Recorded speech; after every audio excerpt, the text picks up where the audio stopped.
शहर में बिजली की गैर एलानिया लोड शेडिंग के दौरानिये में इजाफा हो गया है। रात के औकात में लोड शेडिंग का दौरानिया 4 घंटे से भी तजावुज कर चुका है। शहर के मुख्तलिफ इलाकों में बिजली की आंख मचोली कीमती इलेक्ट्रॉनिक्स जलने लगी हैं। शमसी तवानाई की वजह से लेस्को के सिस्टम पर तलब में नुमाया कमी रिकॉर्ड की गई है। लेस्को के सिस्टम पर बिजली की तलब 3200 से कम होकर 1900 मेगावाट तक आ चुकी है। शाहिद सिप्रा हमारे साथ है, मजीद उनसे बात कर लेते हैं इस हवाले से। जी शाहिद सिप्रा। जी बिल्कुल, शहर में गैर एलानिया लोड शेडिंग का सिलसिला जारी है, जिसकी वजह से सार्फिन को मुश्किलात का सामना करना पड़ रहा है। लाहौर इलेक्ट्रिक सप्लाई कंपनी की बात की जाए तो रात के औकात में बिजली की डिमांड 3250 मेगावाट तक रिकॉर्ड की गई, जबकि नेशनल पावर कंट्रोल सेंटर की जानिब से फ्राहमी 2000 मेगावाट तक महदूद रखी गई। इस तरह 1100 से लेकर 1200 मेगावाट का शॉर्टफॉल होने की वजह से मुख्तलिफ इलाकों में गैर एलानिया तौर पर 4 घंटे से ज़ायद तक लोड शेडिंग की गई और बाज़ ऐसे इलाके हैं जहां पर हर 15 मिनट या 30 मिनट के बाद लोड शेडिंग होती रही और उससे सार्फिन के इलेक्ट्रॉनिक्स की कीमती अशिया जलने के वाक़यात भी रूनुमा हुए। एक तरफ वफाकी हुकूमत की जानिब से ऐलान किया गया है कि पीक आवर्स में 2.25 घंटे की लोड शेडिंग की जाएगी, लेकिन दूसरी जानिब सूरत हाल उसके बरअक्स नज़र आती है कि जैसे ही शमसी तवानाई ख़त्म होती है उसके बाद लाहौर इलेक्ट्रिक सप्लाई कंपनी के सिस्टम पर बिजली की डिमांड में तकरीबन 1000 मेगावाट इजाफा सामने आता है और 1000 मेगावाट का शॉर्टफॉल ही आ जाता है। उसी शॉर्टफॉल की वजह से मुख्तलिफ इलाकों में गैर एलानिया तौर पर बैक वक्त 400 से लेकर 450 11 kV फीडर्स को बंद किया जाता है और सार्फिन को बिजली की लोड शेडिंग का सामना करना पड़ता है। दिन के औकात में भी बाज़ इलाकों में बिजली की लोड शेडिंग की जा रही है, लेकिन बिलखसूस कुछ ऐसे इलाके हैं जहां बिजली चोरी की शरह 40 से 50% है, वहां पर भी 4 घंटे की लोड शेडिंग की जा रही है। लेकिन रात के औकात में जब गैर एलानिया लोड शेडिंग उसमें शामिल हो जाती है तो उन इलाकों में ये बिजली का दुरानिया तकरीबन 7 से 8 घंटे तक पहुंच जाता है। मौजूदा हालात के तनाजुर में अगर देखा जाए और जो इस वक्त मौसम की सूरत हाल चल रही है, एक तरफ हमारी तवानाई की जो जनरेशन है बिलखसूस बिजली की, चूँकि फर्निस ऑयल और LNG की बुनियाद पर होती है, तो LNG और जो फर्निस ऑयल है उनकी कीमतों में इजाफा हो रहा है। गवर्नमेंट ऑफ पाकिस्तान चाह रही है कि फ्यूल प्राइस एडजस्टमेंट की मद में बिलों में इजाफा ना होने दिया जाए, लेकिन दूसरी जानिब देखा जाए तो मौसम की सूरत हाल इस तरह बढ़ रही है कि गर्मी की शिद्दत बढ़ रही है, सार्फिन की जानिब से बिजली का इस्तेमाल बढ़ाया जा रहा है। एक तरफ जनरेशन को कम करने की कोशिश की जा रही है, लेकिन दूसरी जानिब सार्फिन की जानिब से जो तलब बढ़ रही है, इन मामलात को देखते हुए गैर एलानिया लोड शेडिंग का सिलसिला जारी है। बिलखसूस मार्केट्स में भी और घरेलू सतह पर भी लोड शेडिंग की वजह से सार्फिन को मुश्किलात का सामना करना पड़ रहा है। मुश्किलात का सामना करना पड़ रहा है। बहुत शुक्रिया शाहिद सिप्रा। यूटिलिटी स्टोर की बंदी से दिहाड़ीदार तबके की मुआशी मुश्किलात में इजाफा हो गया है। शहर का कम आमदनी वाला तबका बुनियादी अशिया खुरनोश की कीमतों में कमी का मुंतजर है। ओपन मार्केट में घी दर्जा अव्वल 590 रुपए फी किलो में फरोख्त हो रहा है। मजीद क्या सूरत हाल है, इस पर आगाह करेंगे शहजाद खान अब्दाली। जी शहजाद। बिल्कुल, शहर की ओपन मार्केट में जो बुनियादी अशिया ज़रूरिया की कीमतें हैं वो आसमान से बातें कर रही हैं और उस पर सितम ज़रीफ़ी ये है कि हुकूमत की जानब से यूटिलिटी स्टोर जो हैं वो भी बंद कर दिए गए हैं और उसके बाद जो दिहाड़ीदार तबका है उसके लिए महीने का राशन लेना इंतहाई मुश्किल हो गया है। इस वक्त हम शादमान में मौजूद हैं। इस हवाले से एक शहरी से बात करते हैं जो किराना स्टोर के ऊपर राशन लेने आए हैं। अस्सलाम वालेकुम जी। वालेकुम सलाम। अच्छा बताइएगा, कितना मुश्किल हुआ है यूटिलिटी स्टोर की बंदिश के बाद आप लोगों के लिए राशन वगैरह लेना और कीमतें कहाँ पे फॉल कर रही हैं? कीमतें बहुत ज़्यादा हो चुकी हैं जी। जबकि फिर ये देखिए लोड शेडिंग कितनी हो रही है, 1 घंटे के बाद 1 घंटा लाइट जा रही है, ऊपर से 8 बजे टाइम कर दिया है, तो लोग बहुत परेशान हैं। इसके लिए कैंडली सोचना चाहिए। महंगाई बहुत है, चीनी देख ले, घी देख ले, दालें देख ले, हर चीज़ के रेट बढ़े हुए हैं। और वज़ीर आला पंजाब को कोई इस हवाले से मैसेज देना चाहें? वज़ीर आला पंजाब को ये मैसेज दे, ये इस पर नोटिस लेना चाहिए पंजाब को। हर चीज़ बढ़ रही है, हर चीज़ बढ़ रही है। 8 बजे मार्केटें बंद हो जाती है, उसके अलावा फिर लोड शेडिंग इतनी है। बिल्कुल जी।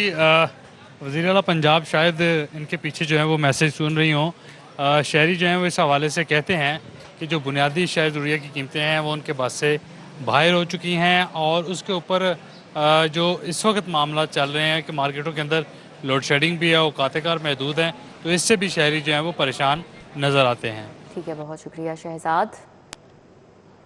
आगे बढ़ें, आपको आगाह करें, ग्रीन टाउन में सौतेली मां के हाथों कमसिन बच्ची का कत्ल हुआ। मुल्जिमा नाजिया ने दौरान तफ्तीश एतराफ़े जुर्म कर लिया है।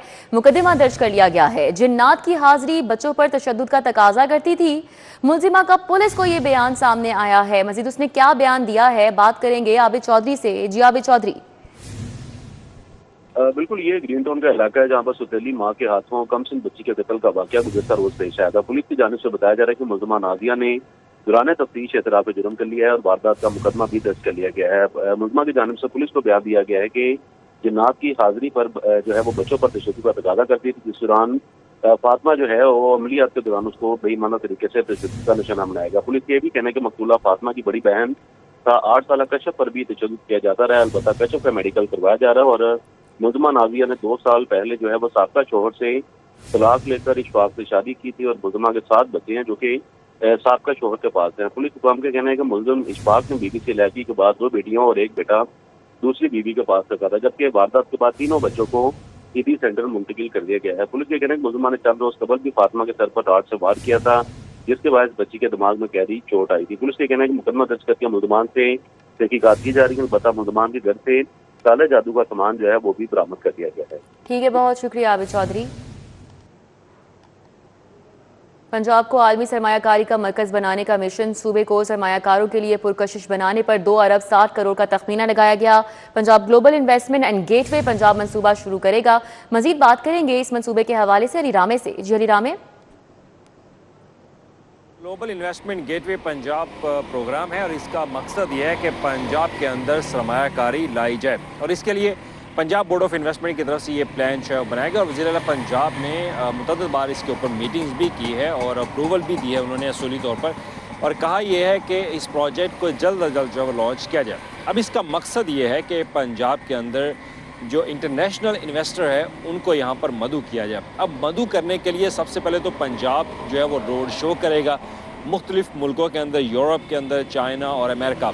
तो लिहाजा उसमें रोड शो के इनकाद के लिए अब उसके लिए एक भारी भरकम टीम जो है वो हायर की जा रही है। अब 3 मरहलों में 81 असामियाँ जो हैं उनके ऊपर भारी भरकम तनख्वाहों के ऊपर लोगों को भर्ती किया जाएगा। अब भर्ती कौन होंगे इसमें? जो इन्वेस्टमेंट के सब्जेक्ट को पढ़ने वाले लोग हैं, सरमायाकारी के जो उसको पढ़ने वाले लोग हैं, तो उसमें जो तजर्बाकार लोग हैं उनको भर्ती किया जाएगा। फिर वो एक प्लान बनाएंगे और उस प्लान के तहत पंजाब को पुरकशिश जो है वो दिखाएंगे पूरी दुनिया में, ताकि इन्वेस्टर जो है वो यहाँ पर आए और इन्वेस्टमेंट कर सके। अब इसमें 3 सालों के लिए जो एक्सपेंडिचर, जो अखराजात का तखमीना लगाया गया है वो 2 अरब 60 करोड़ रुपये है। यानी कि आम सादा अल्फाज में कि 2 अरब 60 करोड़ रुपये खर्च करने के बाद हुकूमत अब सूबे को सरमायाकारी के लिए पुरकशिश बनाएगी। इन्वेस्टमेंट के लिए इसमें यहाँ पर लोगों को मदऊ किया जाएगा, रोड शोज़ किए जाएंगे, उसकी मुकम्मल एक प्लानिंग बनाकर पीबड की तरफ से हुकूमत के सामने रखेगी और हुकूमत ने बाकायदा इसकी मंजूरी भी दे दी है और आइंदा चंद रोज़ के अंदर इसका बाकायदा एक पॉलिसी अप्रूव होगी और इसमें भर्तियों का अमल शुरू कर दिया जाएगा, जिसके बाद ये लोग जो है वो इन्वेस्टमेंट के हवाले से आइंदा की पॉलिसी और लाए अमल जो है वो तय करेंगे, ताकि ज़्यादा से ज़्यादा सरमायाकार पंजाब के अंदर आएँ और पंजाब में इन्वेस्टमेंट करें। जी ठीक है, बहुत शुक्रिया अली रामे। महकमा खजाना ने सड़कों की तामीर और बहाली का बजट जारी कर दिया है। लाहौर जड़ावाला रोड की तामीर और मुरम्मत के लिए 30 करोड़ जारी किए हैं। GT road Lahore ring road से वहागा बॉर्डर के लिए 50 करोड़ जारी किए हैं। डिटेल्स बताएंगे एडिटर ब्यूरोक्रेसी कैसर खोकर। जी आगाह कीजिएगा। जी, महकमा खजाना ने सड़कों की बहाली का बजट जारी किया है और महकमा खजाना के अदाद-ओ-शुमार के मुताबिक लाहौर जड़ावाला जो रोड है उसकी तमीर और मरम्मत के लिए 30 करोड़ रुपए जारी किए गए हैं, ताकि लाहौर और जड़ावाला का जो रोड है उसको बहाल किया जा सके, उसकी मरम्मत की जा सके। और महकमा CNW ने ये पैसे मांगे थे और महकमा CNW को ये पैसे ट्रांसफर किए गए हैं, जबकि महकमा खजाना ने GT रोड पर जो है लाहौर रिंग रोड से वाघा बॉर्डर तक जो है सड़क की तमीर मरम्मत करने के लिए, उस सड़क को बहाल करने के लिए 50 करोड़ रुपए जारी किए हैं, ताकि लाहौर रिंग रोड से वाघा बॉर्डर तक जो सड़क है GT रोड पर वो बहाल की जा सके, वो मरम्मत की जा सके, उसके लिए पैसे जारी किए हैं। ये दोनों जो सड़कें हैं ये CNW इसको तमीर करेगा और CNW महकमा जो है उसको ये बजट जारी किया गया है। 30 करोड़ रुपए जो है लाहौर जड़ावाला रोड के लिए और 50 करोड़ लाहौर रिंग रोड और वाघा बॉर्डर की सड़क की बहाली के लिए जारी किया गया है। ये बजट महकमा खजाना ने जारी कर दिया है और महकमा खजाना ने ये बजट जो है महकमा CNW के अकाउंट में ऑनलाइन भी कर दिया है। बहुत शुक्रिया कैसर खोखर। खैबान फिरदौसी सीवरेज तब्दीली मंसूबा शौकत खानम फ्लाई ओवर के नीचे मेन कॉरिडोर बंद। वसाअत दिए गए 3 दिन की बजाय 5 रोज बाद भी सीवरेज लाइन मुंसलिक नहीं कर सका। ताखीर की क्या वजूहात हैं, दुर्र नायाब से जान लेते हैं। जी दुर्र नायाब। जी बिल्कुल, शौकत खानम फ्लाईओवर के नीचे इस वक्त इतना बुरा हाल है कि ट्रैफिक को बंद किया हुआ है और मेन कॉरिडोर जो लाहौर केनाल से शौकत खानम की जानिब रुख करती है सदर्न बाईपास की, उसको कॉर्डन ऑफ किया हुआ है। प्लान तो ये था कि 1 से 2 दिन के अंदर इसको कंप्लीट कर दिया जाएगा। जुमे के रोज़ ये तमाम तर शीटें लगा के क्लोज किया गया। आज इस बात को भी 4 से 5वें रोज़ में दाखिल हो रहा है मामला, लेकिन ये अभी तक ओपन नहीं हो रहा।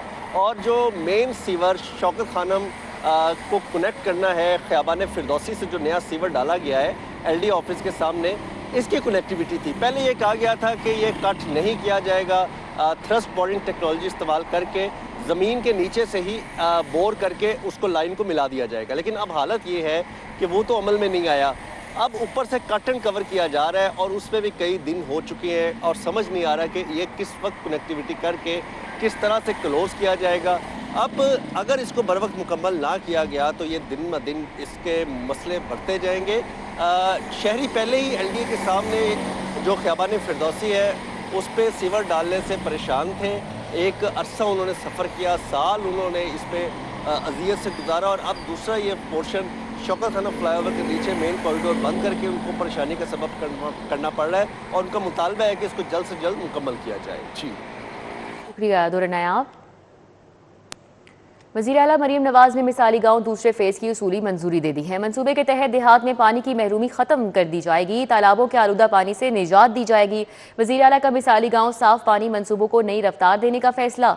वज़ीर आला पंजाब मरीम नवाज ने मंसूबे की तकमील की टाइमलाइन तलब की है। हर गाँव में water supply, solar system, tubewell लगाए जाएंगे। गंदे पानी के तालाबों की सफाई और ड्रेन वगैरह कवर की जाएगी। देहातों में बरसों की महरूमियों के खात्मे का अमल तेज होगा।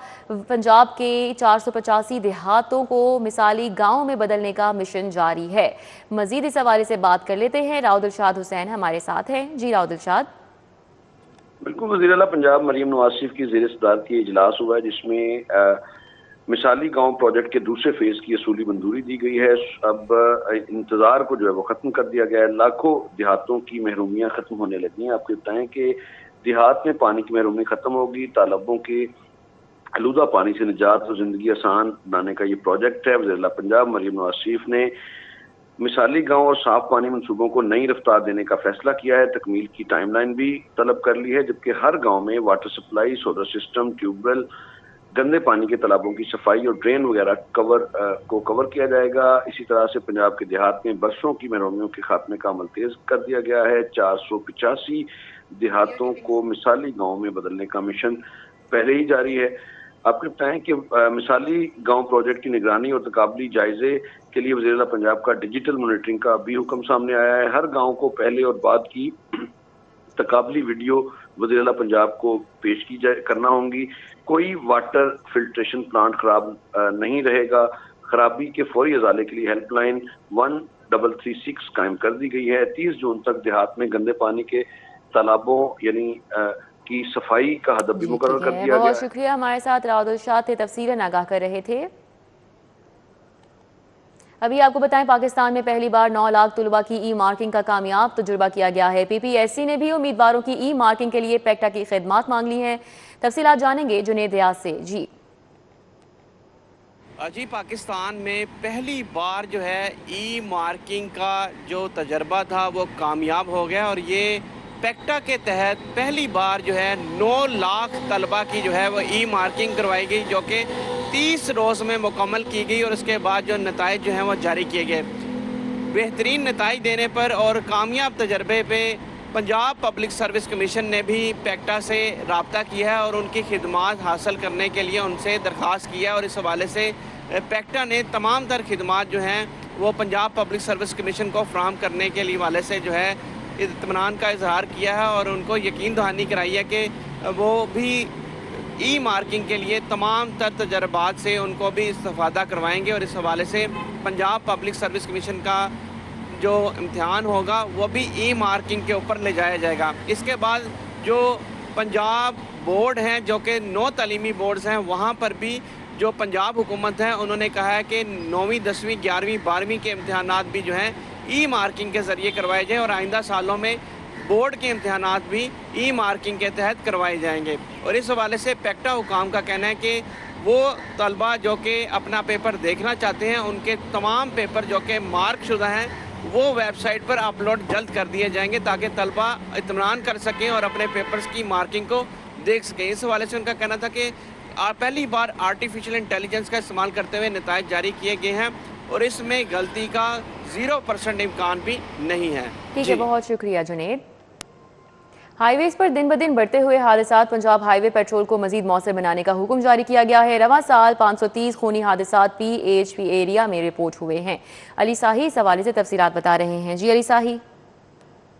पंजाब मरियम नवाज शरीफ की जानब से खूनी हादसात पर काबू पाने के लिए ट्रैफिक पुलिस को, पंजाब हाईवे पेट्रोलिंग पुलिस को और दीगर जो फोर्सेस हैं उन तमाम को टास्किंग की गई थी। लेकिन देखने में ये बात आई है कि रवां साल में सबसे ज़्यादा जो हादसात हैं वो पंजाब हाईवे पेट्रोल की जुरिडिक्शन में हुए हैं और खूनी हादसात रिपोर्ट हुए हैं, जिसको मद्देनज़र रखते हुए DIG PHP की जानब से सख्त अहकामात जारी किए गए हैं और तमाम जो फोर्स है जो सड़कों पे होती है उनको रात के औकात में नाकाबंदी से रोक दिया गया है। सिर्फ पेट्रोलिंग का हुक्म दिया गया है। खुसूसन जो हॉट स्पॉट्स हैं जहाँ पर हादसा ज़्यादा रिपोर्ट हुए हैं वहाँ पर फोकस करने का हुक्म दिया गया है। इससे पहले भी DIG PHP की जानब से जो साबिक IG पंजाब डॉक्टर उस्मान अनवर की जानब से लाइसेंस बनाने का इख्तियार दिया था वो भी वापस ले लिया गया था। सिर्फ बाइक्स के लाइसेंस जारी करने के हुक्म दिया गया था। अब DIG ट्रैफिक पंजाब की जानब से चूँकि रवां साल के अंदर अंदर अब तक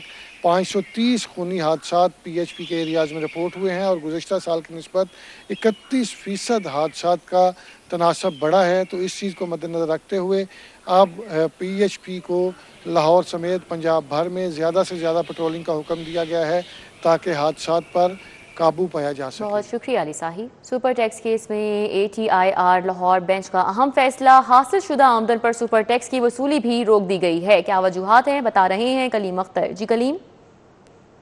बिल्कुल, सुपर टैक्स के नफाज को यकीनी बनाने के लिए महकमे की जानिब से मुख्तलिफ कार्रवाइयाँ की जा रही थी और दूसरी जानिब जो टैक्स गुजार हैं कुछ पेचीदगियाँ होने की वजह से वो भी काफ़ी मुश्किलात के अंदर मुब्तला थे, जो कि एक दरख्वास्त गुजार की जानिब से इस सुपर टैक्स के नफाज के हवाले से दरख्वास्त अपीलेट ट्रिब्यूनल में दायर की गई, जिसके हवाले से अब जो फैसला है वो जारी किया गया है। इस हवाले से अगर आपको मजीद बताएं तो सुपर टैक्स के नफाज से मुताल्लिक जो मुतअद्दिद कानूनी इन्नकात हैं उस पर अहम सवालात उठाए गए हैं, जिसके पेश नज़र अब appellate tribunal inland revenue Lahore bench ने अहम फैसला जारी करते हुए जो हासिल शुदा आमदन है उस पर सुपर टैक्स की वसूली को रोक दिया गया है। जबकि इस हवाले से मजीद अगर आपको बताएं तो मुकर्रर करदा मुद्दत के बाद जो फरोख्त शुदा असासों पर सुपर टैक्स है उसके हवाले से जो इतलाक है वो मतलब चैलेंज किया गया। जबकि इसके साथ साथ ये भी कहा गया कि जो टैक्स रिकवरी के खिलाफ दरख्वास्त गुजार है उसको रिलीफ दिया जाए। जबकि इसके हवाले से जो टैक्स दहिंदा है उसने रिकवरी नोटिस को गैर कानूनी और कबल अज़ वक्त करार दिया था, जिसके पेश नज़र सेक्शन 138 के तहत जो जारी रिकवरी नोटिस है उसके खिलाफ स्टे की दरख्वास्त दायर की गई। जबकि